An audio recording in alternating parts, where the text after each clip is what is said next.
ça va plus vite sur tous les plans. Techniquement, techniquement, tactiquement, physiquement, ça va plus vite. Faut savoir qu'est-ce que tu vas faire avant de recevoir le ballon. Puis c'est vraiment sur ça que je me base sur la prochaine année, sur les prochaines semaines pour passer au prochain niveau. Es-tu satisfait de tes performances personnelles? Ouais, Ouais.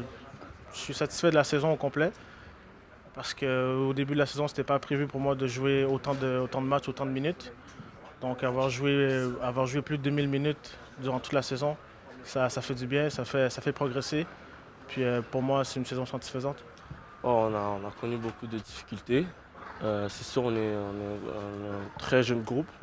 Puis ça a été vraiment difficile. Donc c'est beaucoup, on a pris ça comme une expérience pour pouvoir apprendre. C'est comme une leçon puis pour l'année prochaine. Puis essayer d'être un groupe encore plus dur, puis plus fort mentalement. Ah ouais, c'est sûr que les 10 mes 10 premiers matchs, c'était difficile. J'avais de la misère à m'adapter.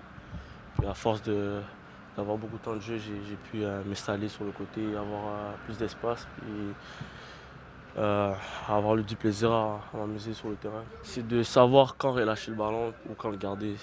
Et j'avais un peu de confusion entre les deux, donc maintenant je sais quand dribbler et quand lâcher le ballon. Ouais, je trouve qu'il y a une coche un peu je trouve que j'ai amélioré, sinon il y a encore de l'amélioration à faire, sinon je suis satisfait de l'effort que j'ai fait.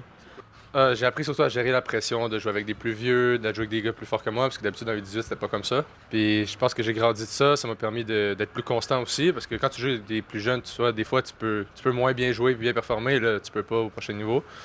Donc je pense que j'ai beaucoup appris en termes de maturité et tout ça. Ah, moi c'est la transition entre le U18 et la USL a vraiment été énorme, donc c'est vraiment... Je m'attendais pas à ce que les joueurs soient rapides comme ça, aussi forts, aussi bons, ils m'ont vraiment surpris. Il y en a qui critiquaient la USL, moi je donne une bonne main d'applaudissement à l'USL, c'est vraiment bon. Je pense que juste le fait d'être plus présent physiquement, tout ça, à partir du début de saison, à la fin de la saison, j'ai vraiment changé à ce point-là. Je suis vraiment rendu plus solide défensivement dans mes duels, tout ça, j'ai vraiment changé. Donc je pense que c'est en marche de progression pour devenir de mieux en mieux. Personnellement, je pense que ça a été, je pense que c'était ça l'idée un peu avec le coach, avec le staff. C'était de montrer au groupe, de ne pas lâcher dans les moments difficiles, de personnellement amener tout ce que je pouvais donner pour le bien du collectif. Puis je pense que j'ai assez de donner ça. Puis je pense que dans des matchs assez sentis, quand c'était des matchs un petit peu plus difficiles, puis il fallait mettre un tacle, c'était vraiment la guerre. Donc je pense que j'ai voulu amener ça au groupe, puis je pense que j'ai amené ça au groupe là, dans les matchs qu'il fallait se battre, puis dans les matchs qu'on a gagnés, parce qu'on a vu dans les matchs qu'on a gagnés, c'était pas tout le temps du beau jeu. Il a vraiment fallu aller à la guerre, donc je pense que c'est ça que j'ai assez d'amener. Là. Personnellement, je trouve que j'ai fait vraiment une belle saison. C'est sûr que collectivement, on a fini dernier du classement, ça n'a pas été super, mais je trouve que j'ai beaucoup progressé en tant que joueur. Là, j'ai vraiment élevé mon niveau là, cette année.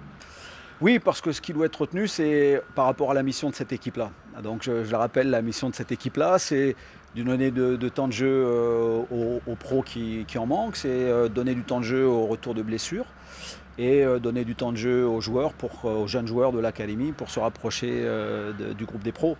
Donc si on fait un bilan par rapport à ça, on a un Max Crépeau, on a un Kyle Fisher, on a un Jackson Hamel qui ont largement profité de cette équipe-là, qui ont progressé, sont venus en confiance et qui ont été récompensés au bout du compte, que ce soit Max par exemple pour sa sélection au All-Star Homegrown ou avec la sélection nationale. Ça permet bien évidemment aux jeunes joueurs de progresser, de frapper à la porte de l'équipe première. On l'a vu avec David Chouanière. On espère qu'on aura de bonnes surprises d'ici la fin de saison également. Donc la mission, les 3 missions de cette équipe ont été remplies. Maintenant, il faut aussi gagner et ça a été la partie qui n'a pas été réalisée.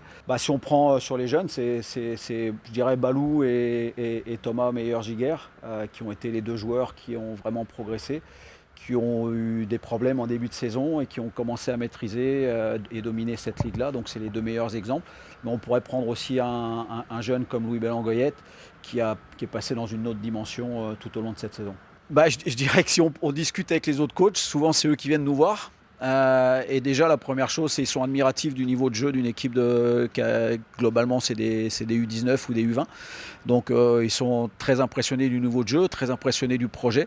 Et quand on leur dit que Balou a 17 ans, ou il avait 16 ans au début de la saison, ils se demandent si on n'a pas bu ou quelque chose. Donc, ils ont du mal à nous croire. Parce qu'ils sont impressionnés par le niveau du gamin et ils n'en reviennent pas de l'âge qu'il a. Donc, ils sont tous admiratifs, je dirais globalement, du projet qu'on mène, mais également du niveau de certains jeunes. Mais on a vu quand même que le potentiel il arrivait. On a vu avec l'AS Roma, même si ça reste un match amical, tout le potentiel que peuvent avoir les joueurs. Je rappelle que sur ce match-là, il y avait quand même 7 joueurs issus de l'académie et ça montre qu'on est sur le bon chemin. Maintenant, entre un feu de paille sur 10 minutes et puis véritablement un feu d'artifice sur une année, c'est ce qui manque le palier à passer, et pour les jeunes et pour le club. Mais la volonté est là et c'est le principal. Alors maintenant, on espère que ça va se passer le plus rapidement possible.